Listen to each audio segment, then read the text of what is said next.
사순 제3주일. 오늘은 사순 제3주일입니다. 거룩하시고 자비하신 아버지께서는 아들, 딸들을 결코 버려두시지 않고 아버지의 이름을 알려주십니다.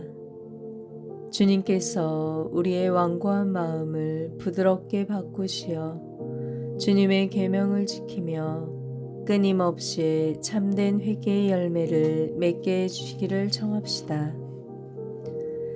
제1독서 탈출기의 말씀입니다.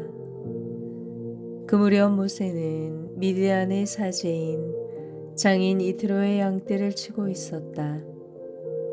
그는 양떼를 몰고 광야를 지나 하느님의 산 호렙으로 갔다.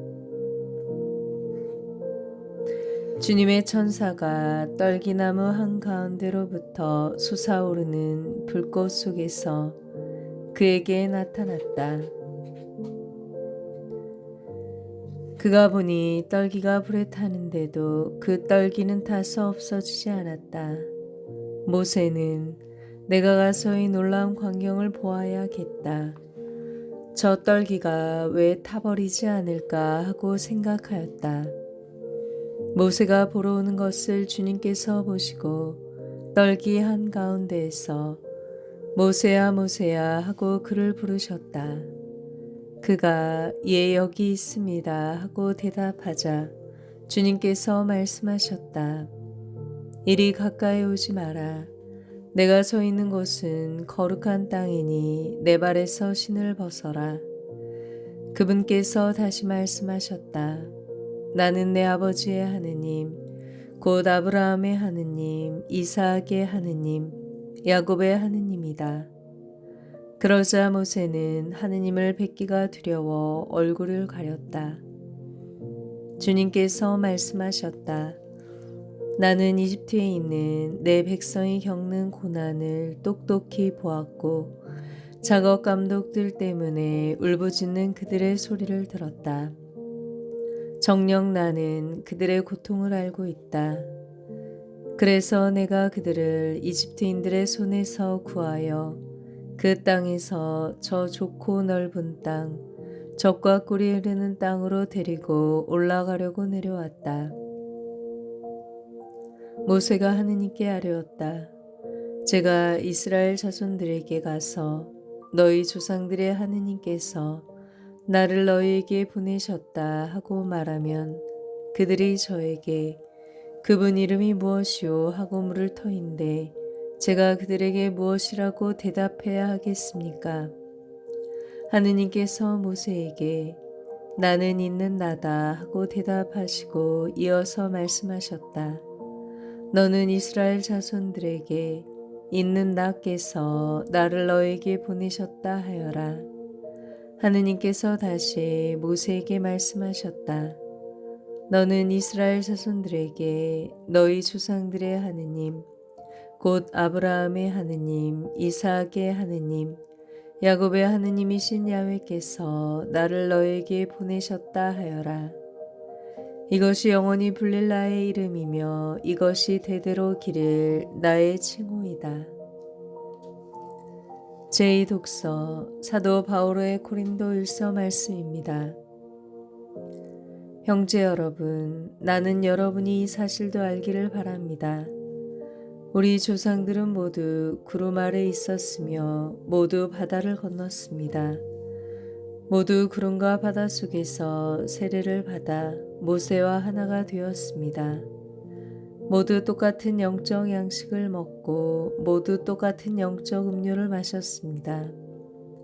그들은 자기들을 따라오는 영적 바위에서 솟는 물을 마셨는데 그 바위가 곧 그리스도셨습니다. 그러나 하느님께서는 그들 대부분이 마음에 들지 않으셨습니다. 사실 그들은 광야에서 죽어 널브러졌습니다. 이 일들은 우리를 위한 본보기로 일어났습니다. 그들이 악을 탐냈던 것처럼 우리는 악을 탐내지 말라는 것입니다. 그들 가운데 어떤 자들이 투덜거린 것처럼 여러분은 투덜거리지 마십시오. 그들은 파괴자의 손에 죽었습니다. 이 일들은 본보기로 그들에게 일어난 것인데 세상 종말에 다다른 우리에게 경고가 되리라고 기록되었습니다. 그러므로 서 있다고 생각하는 이는 넘어지지 않도록 조심하십시오. 루카가 전한 거룩한 복음입니다. 바로 그때 어떤 사람들이 와서 빌라도가 갈릴레아 사람들을 죽여 그들이 바치려던 제물을 피로 물들게 한 일을 예수님께 알렸다. 그러자 예수님께서 그들에게 이르셨다. 너희는 그 갈릴레아 사람들이 그러한 변을 당하였다고 해서 다른 모든 갈릴레아 사람보다 더 큰 죄인이라고 생각하느냐? 아니다. 내가 너희에게 말한다. 너희도 회개하지 않으면 모두 그처럼 멸망할 것이다. 또 실로암에 있던 탑이 무너지면서 깔려 죽은 그 18사람, 너희는 그들이 예루살렘에 사는 다른 모든 사람들보다 더 큰 잘못을 하였다고 생각하느냐? 아니다. 내가 너희에게 말한다. 너희도 회개하지 않으면 모두 그렇게 멸망할 것이다. 예수님께서 이러한 비유를 말씀하셨다. 어떤 사람이 자기 포도밭에 무화과나무 한 고리를 심어 놓았다. 그리고 나중에 가서 그 나무에 열매가 달렸나 하고 찾아보았지만 하나도 찾지 못하였다. 그래서 포도 재배인에게 알렸다. 보게, 내가 3년째 와서 이 무화과 나무에 열매가 달렸다 하고 찾아보지만 하나도 찾지 못하네.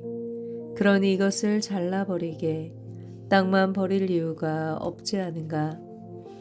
그러자 포도 재배인이 그에게 대답하였다. 주인님, 이 나무를 올해만 그냥 두시지요.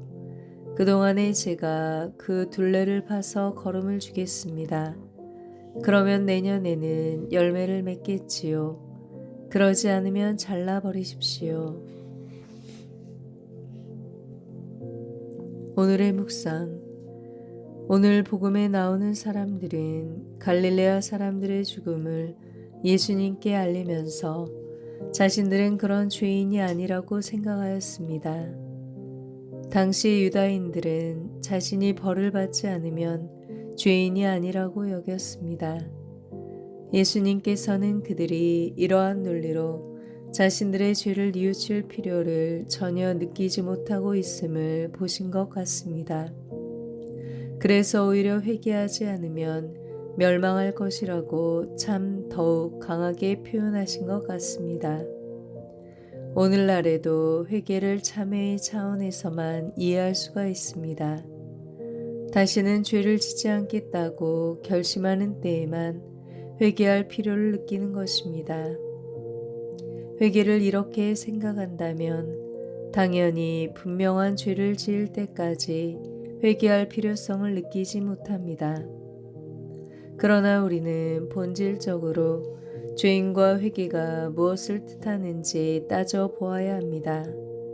죄인의 개념은 인간이 아담의 죄로 말미암아 태어날 때부터 죄에 묶여 있음을 인정하는 데서 출발합니다.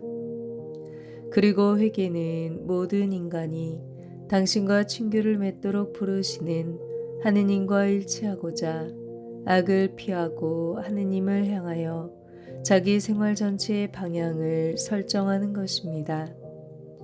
이러한 차원에서 예수님께서 바리사이들과 율법학자들 앞에서 나는 의인이 아니라 죄인을 불러 회개시키러 왔다 라고 하신 말씀을 이해합니다.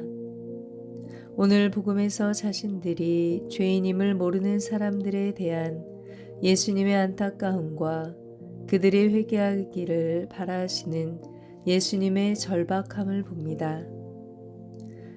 자신이 걸음을 줄 테니 한 해만 더 기다려보자고 주인에게 부탁하는 포도 재배인의 마음이 바로 예수님의 마음입니다. 예수님께서는 우리가 하느님, 이 죄인을 불쌍히 여겨 주십시오 라고 고백하기를 기다리십니다.